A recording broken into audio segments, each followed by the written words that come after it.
YTN 라디오 김우성의 생생경제. 애청자 여러분 안녕하십니까. YTN 뉴스 FM 김우성 PD입니다. 비트코인, 블록체인 기반 암호화폐의 대명사입니다. 정부가 비트코인 등 암호화폐를 가상화폐로 규정짓고 본격적인 규제와 피해자 보호에 팔을 걷겠다라고 선언했습니다. 물론 지나친 투기와 소비자 피해가 발생하는 부분을 좌시할 수는 없습니다. 가상화폐와 암호화폐, 새로운 경제수단과 유사수신, 이 두 단어 사이의 폭은 넓습니다. 생생경제 기존에는 블록체인 기반 암호화폐의 가능성 그리고 기술적인 기반들 소개해드렸는데요. 오늘은 피해와 규제 또 문제점 해결에 대한 이야기 첫 번째 인터뷰에서 전해드립니다. 2018년도 예산안 여야 갈등이 평행선을 긋는가 싶더니 여러 단서를 달긴 했지만 합의안이 도출됐습니다. 그런데 지난 국정농단 때 지적됐던 이른바 최순실 예산, 현 정부 예산에서도 발견됩니다. 게다가 대선 공약에서 여야 모두 주장했던 복지 예산, 시행 시기가 가을로 밀리면서 대폭 삭감됐습니다. 배경은 내년 6월 지방선거 때문인데요. 국가예산 전문가죠. 올해 예산안 도출 과정에서도 꼼꼼하게 참여한 분입니다. 나라살림연구소 정창수 소장 스튜디오 모셔서 이야기 들어보겠습니다. 오늘 경제도미노도 역시 2018년도 예산안 합의 중에서 법인세와 세수중대 관련된 부분들 살펴봅니다. 2017년 12월 5일 화요일 김우성의 생생경제 지금 출발합니다.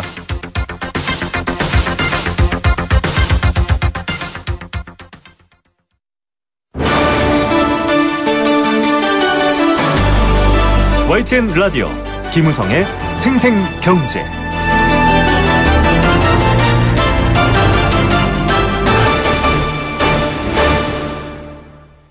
많은 사람들이 숫자에 열광합니다. 그 존재가 무엇인지, 기술적 기반과 사회적 영향력이 무엇인지보다는 당장 지금 얼마냐에 모두 관심을 모으고 있죠. 바로 비트코인 이야기인데요. 이 열풍이 거세지면서 투기 문제, 피해자 발생, 여러 가지 이 비트코인과 비슷한 기술적 기반이 있지 않음에도 불구하고 사기 이런 것들도 늘어나고 있는 상황입니다. 부작용들이 많은데요. 정부는 여전히 가상화폐라는 규정을 지지하고 있습니다. 블록체인 기반 암호화폐라기보다는 가상화폐라는 어떤 좀 부정적 이미지를 갖고 있는 셈인데요. 사실은 화폐라는 말도 정확하지 않다라는 지적도 했었죠. 크립토커런시, 암호화폐 혹은 암호화폐라고 하는데요. 거래는 그냥 두겠다. 그러나 공식적인 화폐나 제도권 내로는 절대 인정하지 않을 것이며 투자자 피해를 최소화하는 방향으로 규제를 마련하겠다. 이렇게 방향을 정했습니다. 자, 비트코인 많은 분들이 관심을 갖고 있고 대학생들 사이에서 투자도 많이 일어나고 있지만 도대체 실체가 무엇인지 그리고 규제의 방향 어떻게 가져가야 될지 규제가 필요한 부분은 무엇인지에 대해서도 오늘은 들어보는 시간 마련했습니다. 동국대 블록체인 연구센터 박성준 센터장 전화로 연결합니다. 센터장님 안녕하십니까? 예, 안녕하세요. 예, 비트코인 인기가 정말, 비트코인 인기가 대단합니다. 오늘 아침에도 여러 방송에 출연하셨는데, 이게 용어가 사실은 좀 중요합니다. 정부는 계속 가상화폐라고 얘기를 하고 있고요. 또 전문가분들은 암호화폐 혹은 블록체인 기반 암호화폐 이렇게 표현하는데, 어떻게 정리하고 불러야 될까요? 이것도 중요한 문제일 텐데요. 예, 저 같은 경우는 이제 암호화폐라고 정의를 내리고요. 네네. 근데 이제 정부에서는 가상화폐라기보다는 가상통화라고 아마 일치를 보신 것 같아요. 가상통화요? 네. 가상통화에서 한국은행이나 금융위원회나 또는 박용진 국회의원님께서도 가상통화라는 용어를 쓰고 있습니다. 네네. 근데 제 생각에 원래 뜻은 암호화폐가 맞는 것 같습니다. 예. 왜냐하면 블록체인, 사회자님도 말씀하신 블록체인 기반의 암호화폐 개념이 더 강하고, 네. 저희가 다루는 것도 바로 그러한 암호화폐를 다루는 거지, 네. 일반적인 블록체인 기술이 들어가지 않은 가상화폐를 다루는 건 아니지 않습니까? 그렇죠. 제 생각에는 암호화폐라는 용어가 더 적합할 것 같습니다. 예. 지금 워낙에 사실은 이 가능성에 기대는 쪽과 규제를 필요로 하는 쪽 간의 어떤 입장 차이가 벌어지고 있는데 굉장히 뭐랄까요. 이 정의에 대한 부분도 뜨겁습니다. 이렇게 열풍이 몰린 이유가 아무래도 재산상의 이익 실현이 가능하기 때문이겠죠? 예, 그렇죠. 아무래도 사람들이 이렇게 관심이 많이 갖는 건 수익률이겠죠. 네네. 그러니까 현실적으로 비트코인 예를 들자면 올해 한 해만 8배에서 10배. 맞습니다. 그리고 작년 초에 투자하신 분들은 거의 20, 30배를 벌었기 때문에. 네. 현재 어떤 재테크 수단에 비하면은 굉장히 높은 거지 않습니까? 네네. 당연히 관심을 갖는 건 당연한 거라고 생각을 합니다. 네. 네. 자, 문제는 이런 뭐랄까요? 롤러코스터에 좀 피해를 보시는 분들도 생기고요. 또 이 비트코인과 같은 암호화폐 외에 새롭게 생기는 알트코인이라고 규정짓기도 하던데 이런 부분들에서 좀 피해가 크기도 한 편인데 투기적 요소 있다라고 지금 블록체인 관련 업계에 계신 분들도 얘기는 합니다. 이 투기 도대체 배경 왜 이렇게 뛰는 걸로 봐야 될까요? 근데 조금 이제 그 사실을 직시를 먼저 하셔야 되는데요. 네네. 그 비트코인 같은 경우에 뭐 이렇게 몇십 배 뛰거나 땅바닥으로 떨어지는 경우는 요즘은 거의 없습니다. 네. 원래 그 비트코인 최초 초기에 나왔을 때는 이제 변동폭이 굉장히 커가지고 문제점으로 지적을 하지만 네. 지금은 비트코인 규모가 워낙 크다 보니까 사실 그 변동폭이 그렇게 높진 않아요. 네네. 그러니까 뭐 이렇게 갑자기 급등락하는 경우는 제가 볼 때는 아주 드물고요. 네네. 좀 안정화된다고 보는 건데 이 이유는 뭐냐면은 이제 규모가 커진 거죠. 네. 예를 들면 사람의 몸무게가 작으면은 그 바람에도 많이 흔들리는데. 그렇죠. 몸무게가 크면은 웬만한 바람에 흔들지 않습니까? 네네. 그렇지 않습니까? 예, 제가 볼 때는 이제 그만한 경제 규모가 커졌기 때문에 그 변동률 측면보다는 어떻게 이 산업을 더 이제 활성화시켜야 되는 게 더 중요하다고 생각을 합니다. 네. 지금 센터장님께서도 어느 정도 이 블록체인 기반의 어떤 기술 이런 것들이 좀 가능성이 있다 이렇게 보시는 거죠? 아, 저는 가능성을 보는 게 아니고요. 네네. 대세라고 생각을 합니다. 대세다. 네. 분위기가 바뀌었다. 전 세계적으로 지금 블록체인이라는 그 커다란 그 패러다임 혁신이 일어나고 있다고 보고 있는 사람이에요. 네. 그래서 이제 우리나라도 이제 제4차 산업혁명을 이제 활성화해야 되고 일자리를 네. 창출해야 된다고 말씀을 드리지 않습니까? 네네. 근데 이제 그렇다면 블록체인이라고 사람들이 보통 이해하는 거는 제4차 산업의 핵심 기반 기술이라고도 얘기를 하잖아요. 네네. 그렇다면 4차 산업 활성화를 위해서라도 블록체인 기술 활성화해야 되고, 네. 그리고 그 블록체인 기술 활성화의 하나의 필요 조건, 네. 그러니까 필요 조건이 암호화폐라는 거죠. 네. 이제 블록체인 기반은 화폐이기 때문에 그래서 블록체인 활성화를 위한 필요 조건인 암호화폐에 대해서도 네네. 뭔가 정부의 어떤 정책적인 어떤 판단이 빨리 이루어졌으면 하는 겁니다. 예. 예. 자, 그런데 사실은 뭐 교수님께서도 잘 알고 계시지만 이 블록체인 예전에는 뭐 중앙 서버에 다 보관돼 있고 지금 돈으로 치자면 한국은행이 찍어내는 인증하는 화폐 개념처럼 네. 중앙이 아니라 개별 분산돼 있기 때문에 사실 해킹도 불가능하고 안전성 뭐 여러 가지 블록체인 기술에 대한 이 인기가 높은데 이것과 암호화폐는 분리해야 된다. 지금 이런 얘기가 나오고 있습니다. 아마 이 암호화폐에 대한 어떤 규제 근거로서 얘기하는 것 같은데 잘 이해가 안 되거든요. 이게 분리가 네. 되는 건가요? 아니요. 그러니까 저도 이제 사람들한테 강의를 할 때는 네네. 그 비트코인을 바로 이제 블록체인으로 생각해서 여러 가지 오해가 생기는 경우가 있어요. 네네. 그래서 제가 이제 비트코인은 블록체인이 아니고 네. 블록체인 기술로 생성되는 이제 성공 서비스 중에 단지 하나라고만은 얘기를 합니다. 네. 근데 이제 블록체인이라는 게 아까 말씀하신 것처럼 중앙 집중 방식이 아니라 P2P 분산 그렇죠. 방식이기 때문에 네. 블록체인을 활성화하기 위해서는 제가 말씀드린 일종의 그 필요 조건으로서 암호화폐라는 네. 것도 필요합니다. 예. 그래서 블록체인을 활성화시키기 위해서는 네네. 암호화폐에 대한 활성화가 반드시 필요합니다. 네. 그래서 그 비트코인과 블록체인은 같은 건 아니지만 네. 그렇다고 떨어질 수 없는 이제 불가분의 관계라고 생각하시는 게 맞을 듯해요. 예. 지금 뭐 센터장님 말씀해 주신 것처럼 이런 논의가 좀 풍족해져야 되는데요. 당장 정부의 방향이나 보도가 되면 좀 아주 단순화시키거나 좀 논쟁적으로만 가기 때문인데 일단 규제 얘기하면서 자 공식적인 화폐나 투자 상품으로 인정하지 않겠다. 제도권 편입 절대 불가하다. 정부가 거리를 두기라면서 뭐 심지어는 유사수신에 대한 규제까지 이건 사실 지금 형사법상 처벌 근거가 있긴 한데요. 이런 얘기를 하고 있는데 미국 같은 경우는 지금 시카고 선물 거래가 이루어질 예정이고 제도화하진 않지만 일본 같은 곳에서도 재산적 가치가 있는 지불 수단 뭐 이런 식으로 인정을 하고 있거든요. 우리 정부의 규제 근거는 어떻게 보십니까? 저는 이게 새로운 기술이다 보니까 네네. 새로운 산업이지 않습니까? 네. 그래서 뭐 암호화폐만 예를 들면은 암호화폐로 생기는 촉발되는 새로운 산업이라는 게 활성화시키는 좋은 긍정적인 측면이 있고요. 네네. 그다음에 두 번째로는 아직 이 새로운 기술이다 보니까 사람이 잘 모르지 않습니까? 네네, 어렵습니다. 그러다 보니까 이제 비트코인이라고 하는 그 단지 수익률 때문에 이제 광풍이 일어나는 부작용도 있는 거죠. 네. 그 소비자 피해라는 것도 있는 것도 사실은 현실입니다. 네, 맞습니다. 그렇다면 저희는 방점을 찍어야죠. 그러니까 네. 원래대로 하면은 최선의 정책을 우리가 선택을 해야 되지만 네네. 아직 그 논쟁할 부분들이 약간은 있으니 차선 정책을 만들어야 되겠죠, 나라에서요. 네. 그래서 그렇다고 해가지고 소비자 보호에만 방점을 만약에 두게 돼서 금지를 한다든지 하면은 네네. 원래 암호화폐나 블록체인이 주고자 했던 산업 육성 측면에서 문제가 생기지 않겠습니까? 그렇죠. 그러니까 산업 육성이라는 측면하고 그다음에 소비자 보호라는 측면을 적절히 이제 균형점을 찾아야 되는 거죠. 네. 예, 그래서 저는 이제 암호화폐 하는 사람들은 암호화폐를 화폐로 인정해달라는 얘기를 전혀 안 해요. 네네. 제가 봐도 화폐로서의 어떤 조건이 부족한 면이 많습니다. 그렇죠. 안정성이나 이런 부분들이 있죠. 예. 예, 그래서 공식적인 화폐로 주장하는 건 아니고요. 네네. 단순히 암호화폐라는 거를 블록체인 산업 활성화의 하나의 수단으로 봐주시고. 네. 그렇다면 그 블록체인 활성화가 국가의 정책 목표 중에 하나로 된 걸로 제가 알고 있습니다. 네네네. 그렇다면 그거에 대응되는 암호화폐에 대한 활성화 측면도 고려해 달라는 얘기를 말씀을 드리는 거고요. 네. 그리고 거기에 생기는 부작용은 충분히 제도권으로 가져오면은 네. 저는 소비자 보호 측면도 충분히 해결할 수 있다고 생각을 합니다. 네. 그러니까 어떻게 보면은 제도권 밖에 있기 때문에 더 문제가 생기는 거라고 볼 수가 있어요. 네.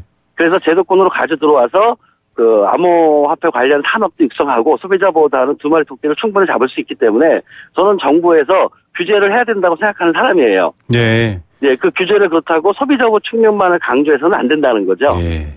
예. 자, 규제가 필요한 건 뭐 많은 국민들이 인식하고 있습니다. 피해라든지 여러 예. 가지 세금 문제, 뭐 양도세 문제, 증여세 문제 많이 있을 수 있기 때문에 규제는 필요하나 그게 아예 물길을 막아서는 안 된다. 이제 이런 말씀이신데요. 예, 맞습니다. 예. 지금 보니까 은행권과 이 블록체인 관계된 분들이 또 자율규제안 마련하는 쪽이 있고요. 또 어제 정무위 공청회도 열렸지 않습니까? 예. 좀 규제가 폭넓게 얘기가 되는가 싶었는데 사실 정부가 좀 이렇게 먼저 앞서서 좀 뭐랄까요? 좀 부정적인 어떤 규제 방안을 얘기해서 좀 많은 분들이 뭐 물론 그렇게 받아쓰는 언론들도 문제일 텐데 어떻습니까? 내부적으로 자율규제안 그러니까 앞서 말한 절충점 부분에 예가 될 만한 게 세금 뭐 정당하게 내겠다. 뭐 정부가 인증하는 거래소를 정해달라. 뭐 이런 얘기들 하고 있는데 어떻게 보십니까? 예, 그러니까 큰 틀에서 보면 그 세금을 매기고 그다음에 뭐 인증을 하고 하는 것들은 제가 볼 때 강론이고요. 네네. 큰 틀에서 보면은 정부가 이제 암호화폐에 대해서 강력한 규제를 지금 하고 있습니다. 네. 올해 이미 금융위원회에서는 암호화폐를 대행하는 거에 대해서 금지 내렸죠. 네네.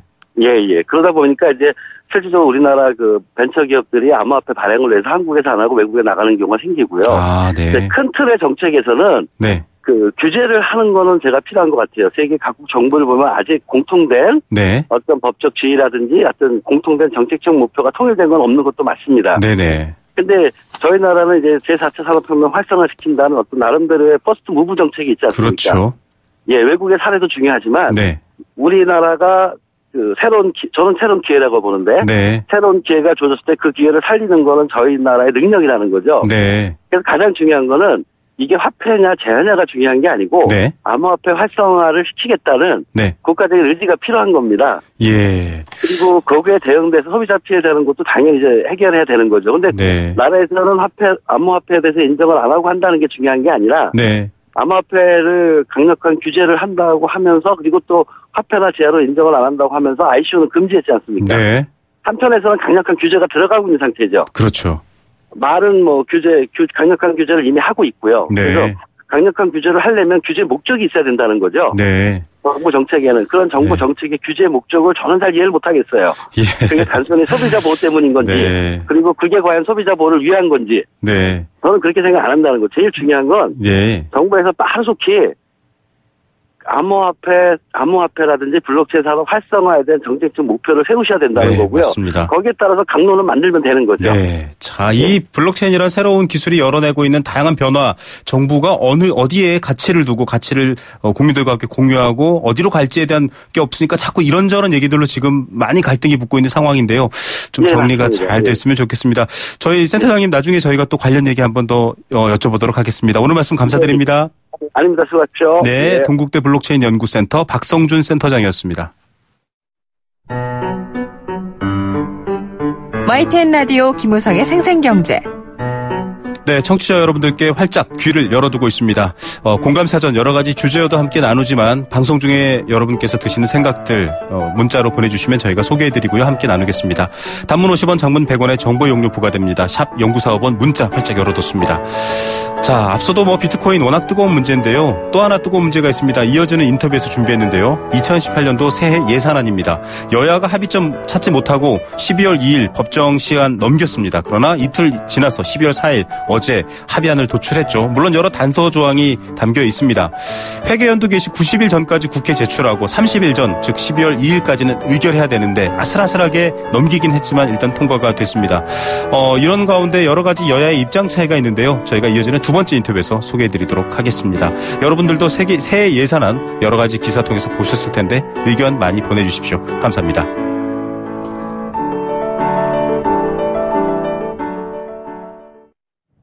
네, 생생경제일부 포스코와 함께했습니다. 캠페인 한 개 듣고요. 이 시각 주요 경제 뉴스 전해드립니다.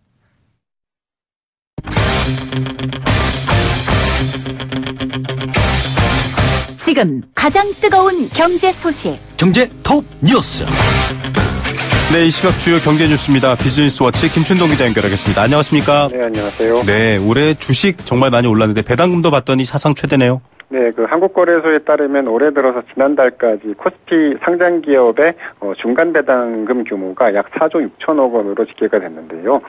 작년과 비교하면 4배 이상 늘어난 건데, 삼성전자가 올해 이제 분기 배당을 시작한 영향이 좀 컸다고 합니다. 네. 연말 배당금도 최소 22조 원을 좀 웃돌 것으로 예상이 되고 있는데, 그러면 이제 연말 배당금은 물론 분기 배당을 합한 전체 연간 배당금 규모가 27조 원을 넘어서면서 사상 최대 기록을 좀 경신할 것으로 보입니다. 네, 배당 투자하신 분들은 좀 쏠쏠하겠네요. 네, 그럴 것 같습니다. 이 상장 기업들의 이익이 좀 계속 늘고 있고요. 주주 환원 정책을 확대하면서 앞으로도 이제 배당을 늘리는 추세가 계속 될 것으로 보이는데, 일부 기업들의 경우에는 배당 수익률이 3%를 웃돌면서 은행 이자보다도 더 짭짤한 경우도 꽤 된다고 합니다. 다만 배당을 많이 주는 기업들의 주주가 대부분 외국인이어서 배당금의 상당수는 이제 외국인의 호주머니로 좀 들어가고 있는데요. 기업별로 보면 삼성전자가 기말에 4조 4천억 원이 넘는 배당금을 주주들에게 풀 예정이고, 현대차와 신한주주, KB금융, SK텔레콤 등도 이 8천억 원이 넘는 배당금을 지급할 예정이라고 합니다. 네, 자, 비과세 혜택이 올해 연말로 끝나는데 해외 주식형 펀드 여기에 돈이 몰리고 있네요. 네, 펀드 평가사인 KG 제로인에 따르면 올해 들어서 지난 1일까지 해외 주식형 펀드로 들어온 자금이 2조 7,500억 원을 웃돌았습니다. 같은 기간에 국내 주식형 펀드에서는 6조 1,600억 원이 넘게 빠져나갔다고 하니까요, 좀 대조를 이뤘는데, 특히 올해 해외 주식형 펀드 순유입액의 절반에 달하는 1조 3천억 원이 지난 11월 한 달 동안 들어왔다고 합니다.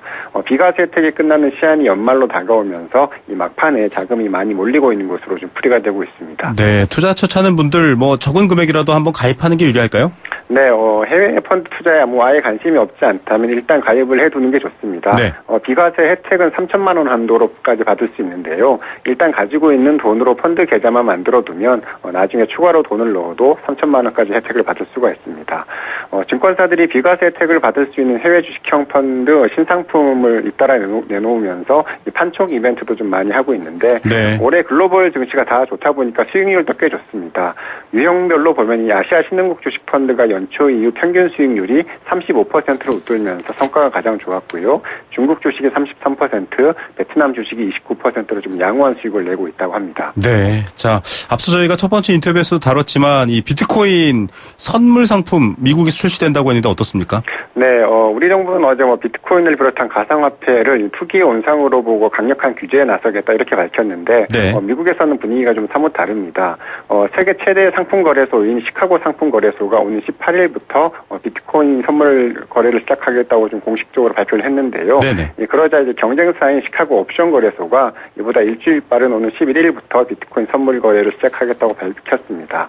나스닥도 내년 초부터 비트코인 선물을 출시할 계획이라고 좀 밝힌 바 있는데, 비트코인에 대한 관심이 커지면서 미국의 주요 거래소들도 선물 상품 출시 경쟁에 좀 나서고 있는 겁니다. 예, 자, 선물 거래를 하게 되면 어떤 효과가 있습니까? 비트코인이 선물 거래한다는데요? 네, 보다 안전하게 좀 비트코인에 투자할 수가 있습니다. 네. 비트코인에 직접 투자하는 게 아니어서 비트코인을 해킹당할 염려가 없고요. 또 이제 제도권 거래를 이용하니까 안심하고 좀 거래를 할 수가 있습니다. 네.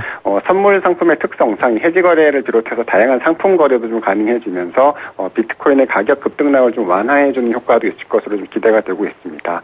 다만 이 비트코인 가격이 기본적으로 좀 급등락을 하고 있는 만큼 투기적인 거래 속성은 여전합니다. 네. 가격이 급등할 때 막아줄 장치도 따로 없는데요.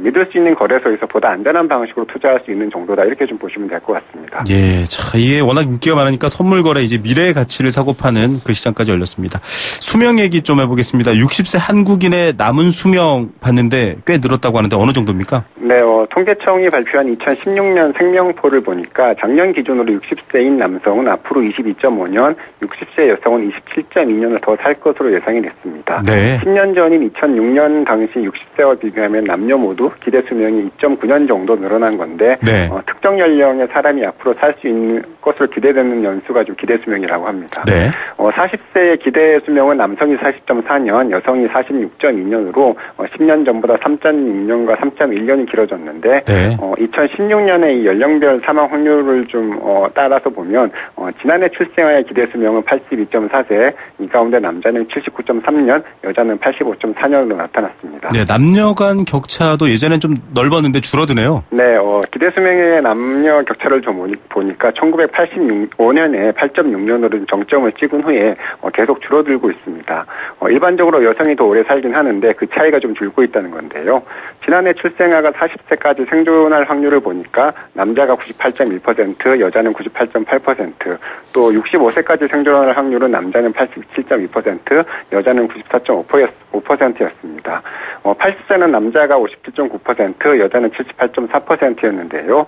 이 모든 목표 연령대에서 여자의 생존 확률이 더 높았고 해당 연령까지 살 확률은 남녀 모두 1년 전과 비교해서 조금 더 늘고 있다고 합니다. 예, 참. 이제 살아갈 날이 조금 더 줄었다라는 저는 그런 계산을 보고 좀 마음이 안타까워지네요. 오늘 뉴스는 시간상 여기까지만 듣겠습니다. 감사합니다. 네, 감사합니다. 네, 비즈니스워치 김춘동 기자였습니다.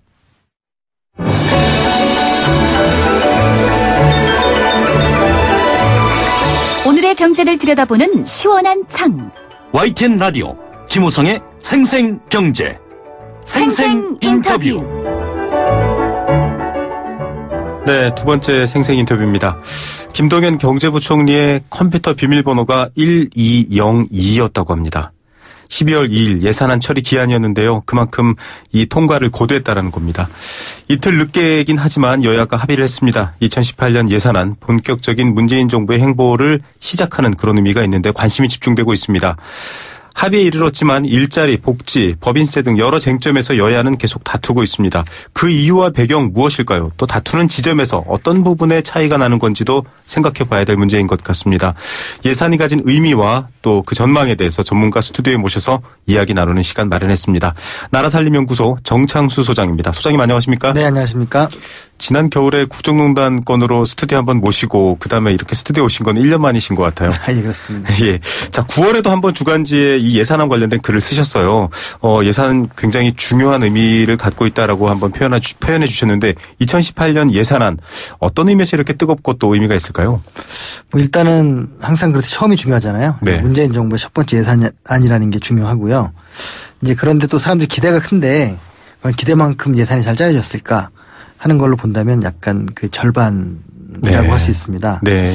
그래서 아직까지 좀 변화를 바라는 사람들에게는 조금 부족한 느낌, 그리고 변화를 바라지 않는 분들한테는 좀 너무 큰 변화 이렇게 네. 되는 제 상황인 것 같습니다. 굉장히 이 지난 박근혜 정부에서 문재인 정부로 바뀌고 나서 이 변화하는 뭐랄까요 과도기적인 느낌도 있고요.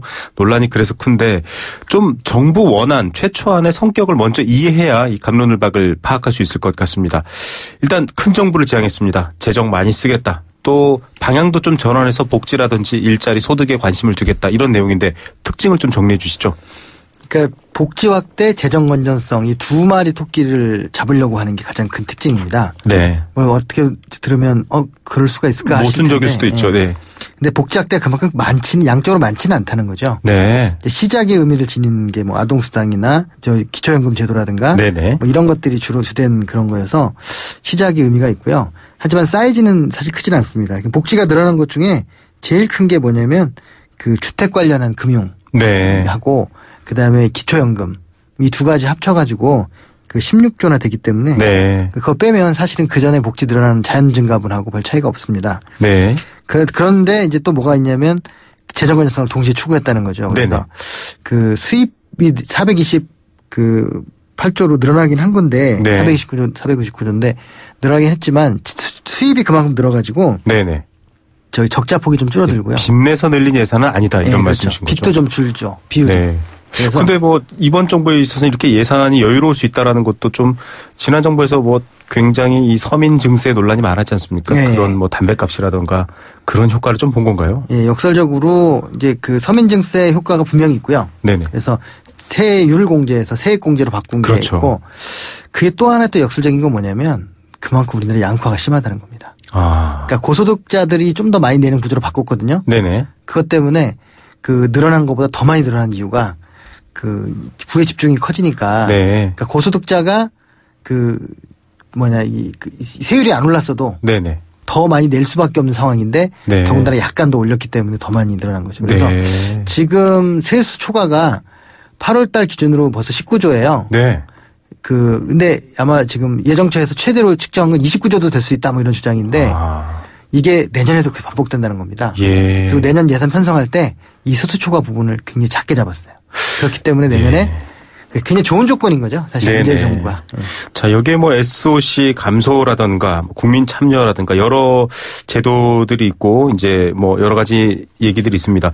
이 과거에 사실은 이제 정부가 바뀌게 된 중요한 근거기도 하지만 국정농단 사태 때 오셔서도 얘기해 주셨지만 이른바 그때 최순실 예산이라고 얘기하지 않았습니까?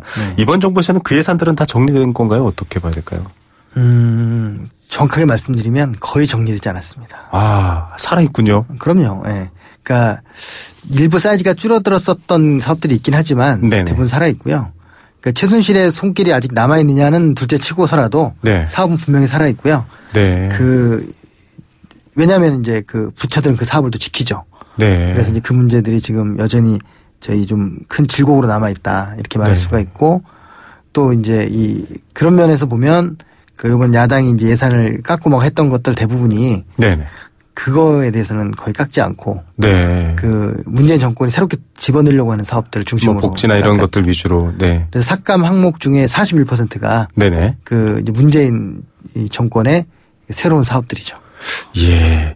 이게 좀 상식적으로 지금 재판까지 받고 있고 구속 수감돼 있는 상태인데 뭐 일자리들이 엮여 있어서 그런가요? 왜 국민들의 어떤 정서를 감안하면 최순실 예산은 대폭 없앨 수도 있을 법한데 못 없애는 이유는 어떻게 판단할 수 있을까요? 그러니까 이 예산이라는 게 우리가 정상적으로 돌아가고 어떤 사람 하나가 문제를 저지르고 이런 게 아니라 이 구조적인 문제거든요. 네. 그래서 이제 각 부처나 관련한 예산으로 이제 이렇게 좀 이득을 보시는 분들한테는 최순실이 만들었든 누가 만들었든 간에 네네. 예산을 지키고 그 사업에서 혜택을 보려고 하는 거죠. 네, 뭔가 구조가 있는 거고 사실은 최순실 씨가 그런 구조를 이용한 측면이기 때문에 이게 뭐 그렇게 뚝 잘라내고 이렇게는 어려운 부분이죠. 최순실 씨가 특히 문제가 많았던 거지 최순실 씨가 없으면 우리나라가 정상이 되는 건 아니잖아요. 네, 그렇죠. 시작일 뿐인 거죠. 참, 자 이런 예산안에 대해서 좀 여러 가지 이 과도기적인 성격 또 방향 전환 그러나 거기에 대한 또 반대급부까지 얘기했는데 제가 숫자 하나를 말씀드리겠습니다. 청취자 여러분. 12,221, 7,000, 8,875 그리고 9,475입니다. 이게 바로 공무원 증원 숫자 이야기인데요. 정부안이 제일 먼저 말씀드린 12,221이고요. 결론은 9,475로 났습니다만 야당은 이렇게 생각이 달랐습니다. 아니 왜 이렇게 입장 차이가 나는 거죠? 이거 어떻게 봐야 됩니까? 이 부분은 제가 볼 때는 좀 프레임의 싸움이었던 것 같습니다. 네. 사실은 2,700명 원을 줄였잖아요. 네네. 그 돈이 다 해봐야 500억도 안 됩니다. 1년 인건비가. 명분 싸움이네요. 명분이고 또 하나는 뭐냐면 제가 이제 속기록도 했는데 이 공무원 증원을 반대한다고 얘기하잖아요. 네네. 근데 사실은 이쪽 여당이 주장하는 거는 집배원, 경찰, 소방, 네. 이제 복지 관련한 분들을 네네. 하는 거니까 전원이 그런 분들이거든요. 네네. 그래서 이제 민생 공무원이다 얘기를 하잖아요. 네네. 근데 이제 그거를 이게 많은 분들이 잘 못 들으시면 네. 공무원을 늘리는가 보다.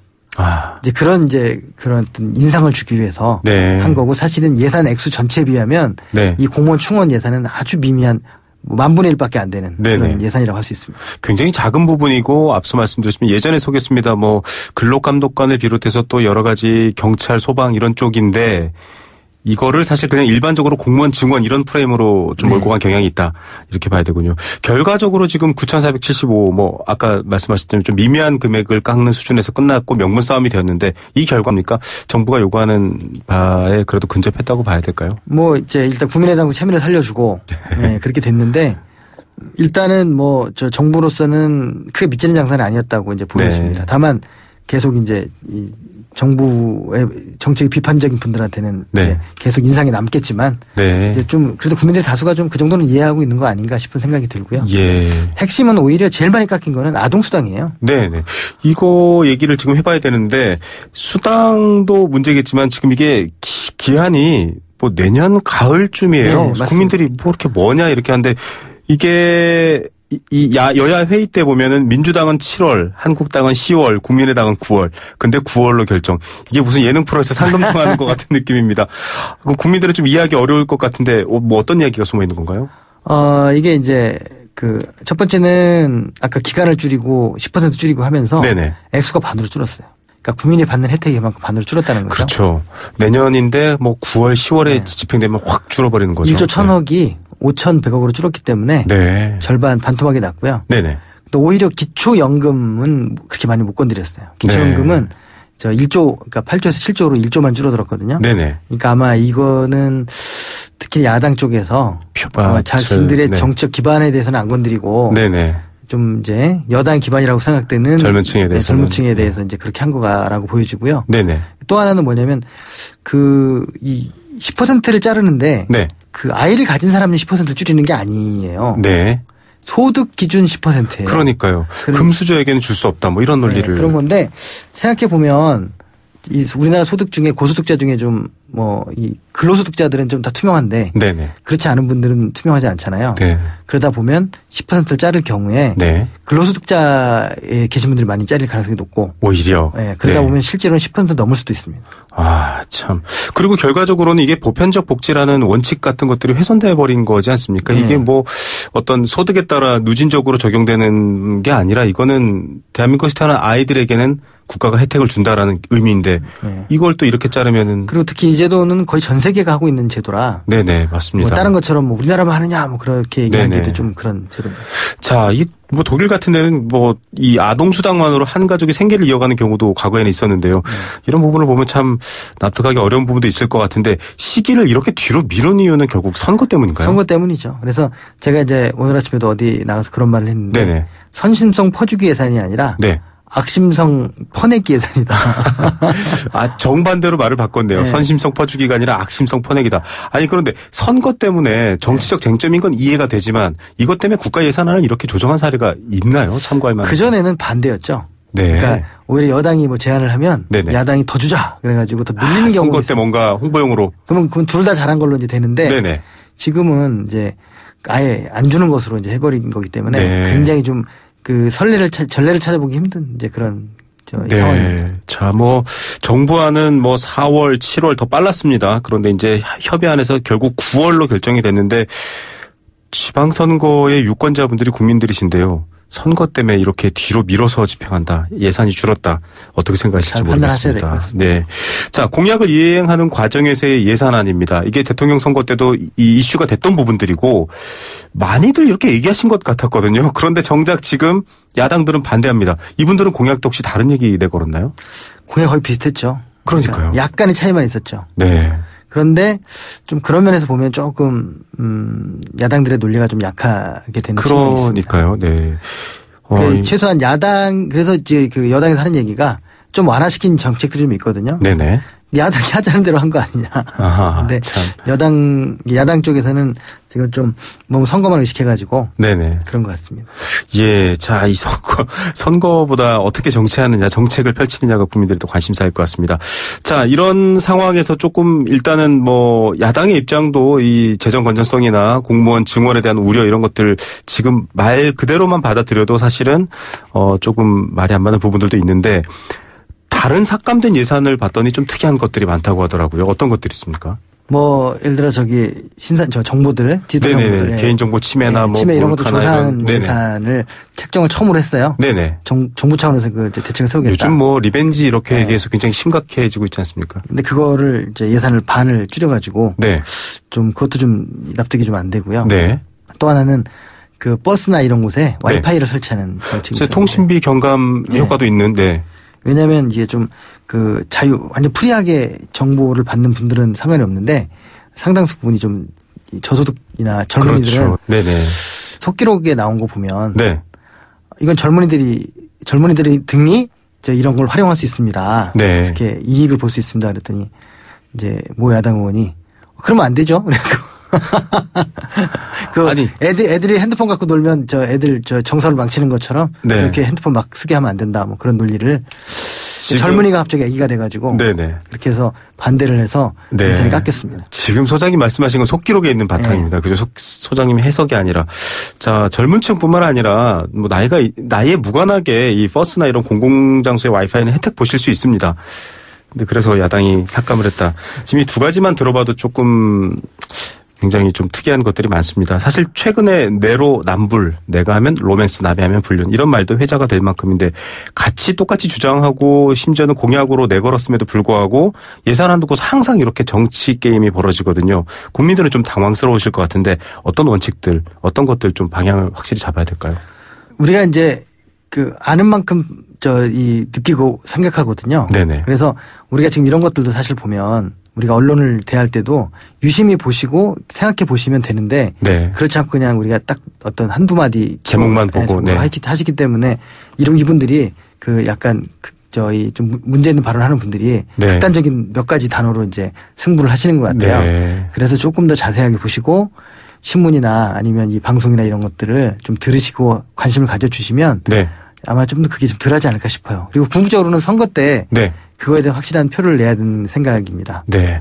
자, 선거를 의식해서 이렇게 많은 이 예산의 조정안이 있었는데요. 정작 선거의 주인인 유권자 국민 여러분들께서는 어떤 판단을 내리실지 그때 가서 한번 지켜봐야 될 것 같습니다. 소장님 오늘 바쁘신데 말씀 감사드립니다. 네, 감사합니다. 네, 나라살림연구소 정창수 소장이었습니다. 세계 경제가 내 주머니 속으로 경제 도미노. 네, 경제 도미노 시간입니다. 여러 가지 정책, 환경, 또 무역까지 내 삶에 많은 영향을 미치는 경제적인, 실질적인 요소들입니다. 그런 것들 좀 꼼꼼히 따져보는데요. 오늘은 앞서도 예산안의 여러 가지 막전막후 배경들 여야 입장차 설명해 드렸는데요. 그 예산안 다시 한번 경제학자와 함께 꼼꼼히 따져보겠습니다. 건국대학교 경제학과 최백은 교수입니다. 교수님 안녕하십니까? 네, 안녕하세요. 단서가 참 많이 달렸는데 일단 합의문이 나왔습니다. 교수님 전반적으로 어떻게 보셨습니까? 예, 앞에 정창수 소장께서 선거 의식한 그러니까 예산안이라고 이렇게 표현을 하셨는데요. 네네. 예산이라는 것이 기본적으로 이제 공공자원을 둘러싼 그러니까 어차피 이제 정치적인 쟁점이 생길 수밖에 없는 부분인데요. 네네. 저는 그렇기 때문에 국민들이 그러니까 좀 눈을 부릅뜨고 네. 예산안을 그러니까 좀 들여다보고 네. 그리고 국민들 자신의 이해와 네. 어느 쪽이 부합하는지 좀 판단을 할 필요가 있다고 생각이 듭니다. 네. 그래야지만이 예산이라는 것이 결국 국민의 세금을 가지고 운영하는 공공자원이 국민의 대다수의 이익에 부합하도록 사용될 수 이제 있다고 생각하는데요. 네. 그런 점에서 정당들이 그러니까 자기 입장에서 얘기를 하고 있지만 사실은 자기들의 지지 세력들의 이익을 사실 반영을 하고 있는 거거든요. 네. 그렇기 때문에 그런 부분을 굉장히 우리가 좀 이제 국민들 입장 속에서는 눈을 부릅뜨고 좀 지켜봐야 될 필요가 있다고 생각이 들고요. 네. 앞에서 이제 정창수 소장도 이제 지적했지만은 이번 예산안은 이제 문재인 정부의 소득주도 성장이 네네. 지금 문재인 정부가 출범한 지 한 6개월 됐지만은 맞습니다. 사실 소득주도 성장의 정책적인 내용은 사실 내년부터 이제니까 사실 효과가 나타나는 그렇죠. 겁니다. 네. 그렇기 때문에 이것을 이제 그러니까는 소득주도 성장을 반영한 예산안인데 네. 저도 이제 기본적으로는 거의 상징성 정도에 좀 이제 불과하다 이렇게 좀 이렇게 네. 평가하고 싶어요. 양적으로는 굉장히 미흡하고요. 네. 그리고 그것이 그러니까는 야당의 반발, 그다음에 이 여야가 첨예하게 대치되고 있는 상황 속에서 문재인 정부도 어쩔 수 없지 않았는가 이런 생각이 들긴 하는데, 네네. 근데 이제 그런 점에서 최소한 상징성 정도만 이제 저는 의미를 부여하고 싶습니다. 네. 자, 본격 방향 전환이 됐다고 보기는 어렵다. 사실은 여러 예산안 깎인 것들 앞에서 소개해드렸지만 그런 부분인데 또 쟁점 하나가 바로 법인세거든요. 이거 선거 전에도 참 뜨거웠고 교수님께서 여러 번 지적해 주셨는데 일단 합의안이 나왔는데 자유한국당은 유보 이렇게 되어 있고요. 25% 세율 신설됐습니다. 어떻게 보셨습니까? 일단 이제 정부 원안대로에 따르면은 이제 지난해 이제 기준으로요. 네. 이제 대기업 129곳이 이제 129곳이 이제 대상이었었는데 이게 이제 77곳으로 이제 줄어들면서요. 네. 이제 세수 예상액도 한 3천억 원 정도 이제 감소가 예상되고 있는 상황이거든요. 네네. 근데 지금 이제 그 재계가 이제 이 부분에 반대한다고 하지만은 네. 사실 최고세율이 적용되는 것은 앞에서도 얘기했듯이 지금 129곳에서 77곳 요 기업들 정도일 거예요. 네. 나머지 기업들은 사실 영향을 안 받는 거기 때문에요. 네네. 그리고 재계가 이제 사실은 겉으로는 문재인 정부의 경제 정책에 이제 호응한다고 얘기는 하지만은 네. 하면서 이제 법인세 인상에 반대하는 것은 저는 좀 모순되는 측면이 존재한다고 봅니다. 네. 문재인 정부의 소득주도 성장에 필요한 결국 재원 마련이 이제 그러니까 우리가 하나의 과제거든요. 그렇죠. 근데 여기에 대한 대안은 제시하지 않고 그냥 반대한다는 것은 지금 문재인 정부 입장에서 여기에 필요한 재원을 초고소득자하고 일부 대기업에게 좀 이제 분담시키겠다는 거거든요. 네네. 그동안에 이제 보수 정부 한 9년 동안에 많은 혜택을 본 계층들이기 때문에 네. 공평성 문제 속에서 이제 그러니까 여기다 분담시키겠다는 건데 이걸 반대하겠다는 것은 문재인 정부의 경제 정책에 저는 기본적으로 협조할 의사가 없다는 걸 사실 보여주는 거라고 보고요. 네. 그다음에 이제 참고로 이제 미국에서 이제 세제 개혁안이 트럼프 세제 개혁안이 이제 뭐 지금 이제 네. 통과 가능성이 높아지면서 지금 우리나라에서 이렇게 법인세 인상할 때냐 뭐 이런 소리를 하고 있는데 맞습니다. 미국 의회 예산국에서 올 초에요. 올 3월 달에 나온 보고서를 보게 되면은 네. G20 국가가 전체 세계 경제 한 85% 차지합니다. 경제 네네. 규모에 있어서요. 네. 근데 일단 명목세율로 보더라도 법인세 최고세율이 그 우리나라보다 낮은 나라가 터키, 사우디아라비아, 러시아, 영국 정도에 불과합니다. 네. 이제 미국이 되게 되면 이제 미국이 이제 좀 우리보다 좀 낮아질 것이고요. 네. 특히 이제 기업의 모든 자산을 기준으로 한 이제 기업들이 이제 그 내는 세금이 이제 그러니까 그 법인세 말고도 자산에서 이제 발생하는 세금도 있는데 네. 여기에 기초한 유효세를 보게 되면 우리나라가 이탈리아 다음으로 낮은 국가예요. 네. 그러니까 우리나라 기업들이 대기업들이 상대적으로 그만큼 그러니까 우리가 이 분담을 덜하고 있다는 점에서 기업에게 그러니까 부담을 적게 줄여주면 좋지요. 근데 네. 이제 문제는 지금 우리가 노인 빈곤층 문제도 심각하고 출산율도 지금 우리가 심각한 상황 속에서 그럼 재원 마련이 필요한 게 아니겠습니까요? 네. 여기에 재원 마련은 결국은 그러니까 국민들이 결국은 분담을 해야 되는 문제이고 네. 그런 차원 속에서 결국 출산율이 높아지게 되면 그것도 기업도 혜택을 보는 측면이 있는 거란 말이에요. 네네. 이제 그런 점에서 좀 저는 이해를 했으면 좋겠습니다. 예, 참 이 돈을 걷는다가 중요한 게 아니라 교수님 말씀하신 전체적인 경제의 방향에 대해서 동의하지만 그중에 돈 걷는 부분은 동의하지 않는다. 모순점이 있는 것 같고요. 지금 말씀하셨던 법인세 부분도 사실은 여러 가지 논란이 되고 있지만 이 초고소득자 과세도 추가가 됐습니다. 3억 원에서 5억 원이 인상이 됐고 5억 원 초과도 만들어지고 좀 바뀐 부분들이 있거든요. 이 부분들도 같은 맥락으로 봐야겠죠, 교수님? 저는 그 문재인 정부가 굉장히 신중하게 이제 행보를 하다 보니까 네. 좀 굉장히 그 절름발이식 저는 이 그 세제 개편이 네. 지금 저는 됐다고 보는데요. 이것 가지고는 지금 소득세 그러니까 최고구간 신설하는 거라든가 법인세 일부 그러니까 최고세율 인상하는 거 가지고는 네네. 저는 소득주도 성장을 뒷받침하기엔 턱없이 부족하다고 봅니다. 네.